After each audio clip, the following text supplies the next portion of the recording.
नमस्कार दोस्तों, मैं डॉक्टर समृति आपका अपने YouTube चैनल डॉक्टर खारी पर स्वागत करती हूं।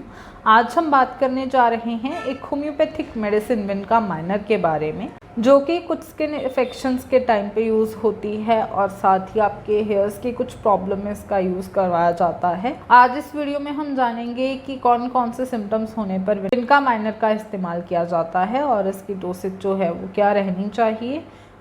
उससे पहले अगर आपको कोई भी होम्योपैथिक ट्रीटमेंट चाहिए होता है तो अपने डॉक्टर से कंसल्ट करके ही कोई ट्रीटमेंट लें, अपने आप से नहीं। वीडियोस देखकर ट्रीटमेंट लेना गलत होगा। आइए जानते हैं विनका माइनर होम्योपैथिक मेडिसिन के बारे में। अगर आप लोगों की स्किन के ऊपर कुछ आप लोगों को सिम्टम्स देखने को मिल रहे हैं जिसमें कि आप लोगों को इचिंग हो रही है, तब आप विनका माइनर का इस्तेमाल कर सकते हैं। अगर आप लोगों को एक्जिमा की शिकायत हो रही है, एक्जिमा आप लोगों के शरीर पर आपको देखने को मिल रहा है जिसमें कि ड्राइनेस हो सकती है, आपको खारिश हो सकती है, ऐसी सिचुएशन में विनका माइनर का इस्तेमाल किया जा सकता है।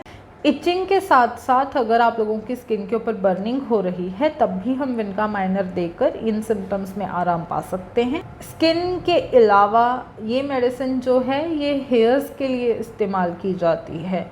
बहुत से लोगों को हेयर्स में काफ़ी सारी परेशानियां आती हैं जिनके अंदर विनका माइनर का यूज़ किया जा सकता है। हेयर्स की प्रॉब्लम आजकल बहुत आम हो रही है। बहुत से लोगों को एलोपेशिया की शिकायत है, यानी कि उनके बाल जो हैं झड़ रहे हैं। बहुत से लोगों के हेयर्स जो हैं बहुत कम उम्र में ग्रे हो रहे हैं, यानी कि उनके वाइट हेयर्स जो हैं वो बहुत कम उम्र में आ जाते हैं। ऐसी सिचुएशंस के लिए विनका माइनर दी जाती है और आपके सिम्टम्स में आराम पाया जा सकता है। जब आप लोगों के हेयर फॉल होना शुरू होता है तो पहले कुछ बाल टूटना शुरू होते हैं, झड़ना शुरू होते हैं, उसके बाद वो धीरे धीरे करके बढ़ना शुरू हो जाते हैं, जिसकी वजह से आपको स्कैल्प के ऊपर बालनेस जो है दिखाई देती है। और बहुत से केसेस के अंदर वाइट हेयर्स जो हैं वो दिखने शुरू हो जाते हैं। वाइट हेयर्स से बहुत ज़्यादा लोग जो हैं परेशान हैं। हमारे हेयर्स के अंदर एक मेलेनिन नाम का पिगमेंट है, वो हमारे हेयर्स के अंदर जो है प्रेजेंट होता है और हेयर्स जो है वो एक ट्यूब की तरह होते हैं जिनके अंदर मेलेनिन प्रेजेंट होता है। अगर मेलेनिन नहीं जा पा रहा और आपके स्कैल्प पे ही रुक जाता है और वो फेस पे डिपॉजिट होना शुरू हो जाता है या स्किन में और जगह जो है डिपॉजिट होना शुरू हो जाता है और हेयर्स तक नहीं पहुंच पाता, जिसकी वजह से हमारे बाल जो है बहुत जल्दी सफ़ेद हो जाते हैं।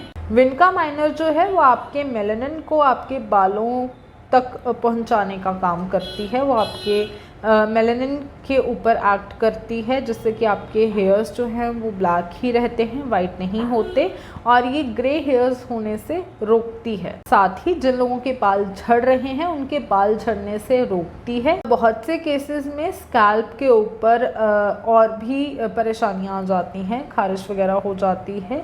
ऐसी सिचुएशंस में भी विनका माइनर का यूज़ किया जा सकता है जिससे कि स्कैल्प के ऊपर हो रही खारिश को रोका जा सकता है, बालनेस को रोका जा सकता है, आपका जो हेयर फॉल हो रहा है उसको कंट्रोल किया जा सकता है।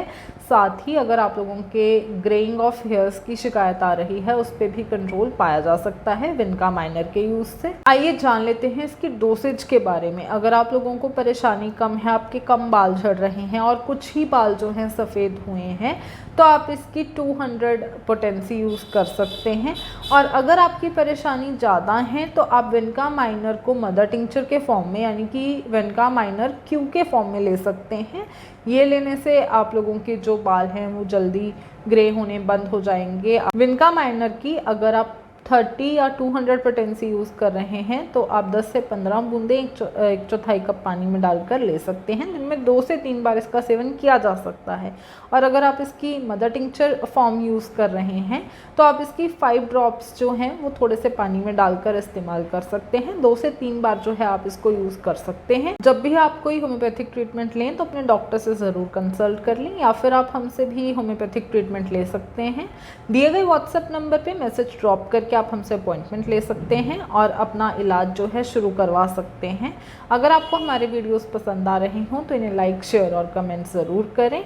और अगर आप हेल्थ रिलेटेड वीडियोस से अपडेटेड रहना चाहते हैं तो चैनल को सब्सक्राइब करना ना भूलें। धन्यवाद।